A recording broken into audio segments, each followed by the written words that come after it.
ASUU, considering the situation in the country, right? The other measures that I feel that ASUU should have taken personally, since it is the government and politicians that are behind all this mess happening around the educational system. Though if there is a way, they would have written to the embassies where those politicians have their children schooling in their countries, right? Yeah, to withdraw them, to come and face it here. I think that's the best measure so far to curtail all this, because when they have their kids around here, schooling here as well, I think they will do everything possible to make sure that our school and everything is in order. It is absolutely mess in some of the universities, especially the government-owned universities. So when you go there and see what is going on, you feel like crying. Aside from the infrastructures, if you see the decay, the level of decay, why? Because to them, it not concern them. After all, my picking day for abroad, they study. Do you understand? So if there is another means to do that, is to write those to those ambassadors that represent different countries. Please, my children, these guys, their children are there.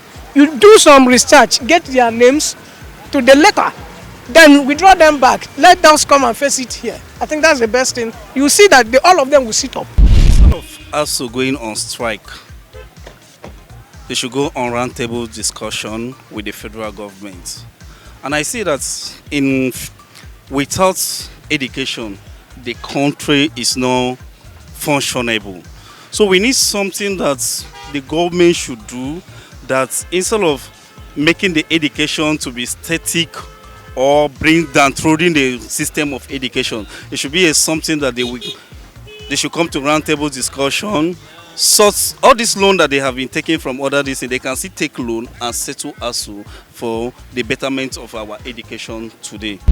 What I suggested, or what I suggest rather, is that ASUU should be consistent in their demanding. Advising ASUU not to go on strike is not the solution, because the government are not serious and they are not taking the union serious, and the union are not also helping matters in the same what's it called.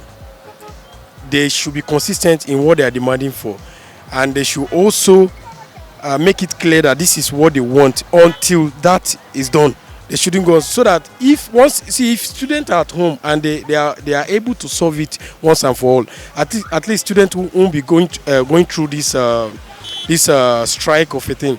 So if they say, okay, let's consider them and go back to class, and after maybe 1 year now they'll go back again, and this thing will continue like that. So I will advise them to be consistent in what they are demanding for. Until it is done, they shouldn't go back to class.